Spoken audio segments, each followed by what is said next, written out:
लॉर्ड्सवर तिसऱ्या वनडे सामन्यामध्ये इंग्लंडकडून भारताचा 27 धावांनी पराभव. रोहित शर्माची शतकी खेळी व्यर्थ, मालिका इंग्लंडच्या खिशात.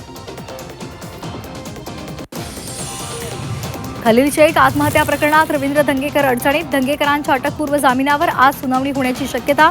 गुन्हा दाखल झाल्यानंतर धंगेकर आणि त्यांची पत्नी नॉट रिचेबल. शोधासाठी पुणे पोलिसांचं पथक रवाना. माऊलींच्या पालखीचं सोलापुरात हरिनामाच्या जयघोषात मोठ्या उत्साहात स्वागत. पुरंदरवडेमध्ये आज पालखीचं पहिलं गोल रिंगण, तर तुकोबांच्या पालखीचा अकलूजमध्ये रिंगण सोहळा.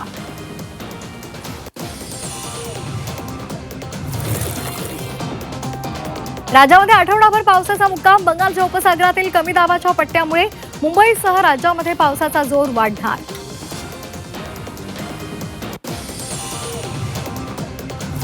मुंबईच्या धरण क्षेत्रात 2 दिवसांपासून रिमझिम पाऊस. 7ही धरणांमधील एकूण पाणीसाठा 52%.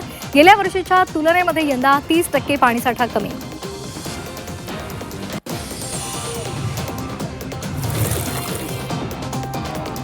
मुंबई शहरासह उपनगरामध्ये जोरदार पाऊस. पहाटेपासूनच पावसाची संततधार. नवी मुंबई ठाण्यातही जोरदार पाऊस.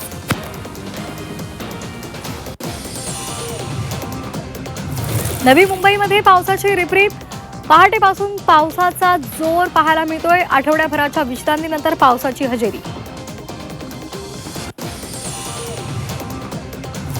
कल्याण डोंबिवलीमध्ये पावसाची संततधार. सखल भागातील रस्त्यांवर पाणी साचलं. पावसामुळे नागरिकांची तारांबळ. काही दिवसाच्या विश्रांतीनंतर पावसाची हजेरी. लातूरमध्ये पावसाची दडी. पीक वाचवण्यासाठी शेतकऱ्यांची धडपड. रोपं जगावीत यासाठी शेतकऱ्यांचा संघर्ष. टँकरनं पाणी विकत घेऊन घागरीनं पाणी घालण्याची वेळ. अमरावतीमध्ये कृषी विभागाची मोठी कारवाई. 230 कृषी केंद्रांचे परवाने रद्द. 520 कृषी केंद्रांवर विक्री बंदी. 38 कंपन्यांवर कृषी विभागाची कारवाई. रायगडमध्ये पावसाळी पर्यटनावर बंदी. बंदीमुळे धबधबे पर्यटकांविना. अपघातांच्या पार्श्वभूमीवर रायगडमध्ये पावसाळी पर्यटनावर निर्बंध.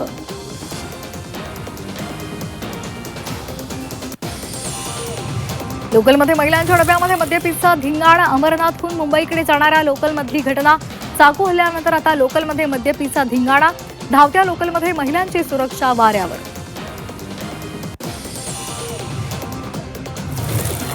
तिन्ही मार्गांवरील लोकल सेवा सुरळीत सुरू. काही ठिकाणी वेगमर्यादा लागू. रेल्वे प्रशासनाकडून वेग नियंत्रित. काही लोकल गाड्या किरकोळ विलंबानं. अपुऱ्या मनुष्यबळावर लोकलची धाव. महत्वाच्या पदांवर हजारो जागा रिक्त. 925 लोको पायलट कार्यरत. 710 पदं रिक्त. मंजूर पदावर कर्मचारी नसल्याचं समोर. एसटी महामंडळाची आर्थिक स्थिती चिंताजनक. हंगामी भाडेवाढ करूनही एसटी तोट्यात. जूनमध्ये एसटी महामंडळाला 91 कोटी रुपयांचा तोटा. प्रवासी संख्या आणि महसुलामध्ये घट. सिडकोकडून आज ऑनलाईन संगणकीय सोडत. डिसेंबर 2025 मध्ये जाहीर केलेल्या योजनेची सोडत. 8795 सदनिकांसाठी सोडत जाहीर करणार.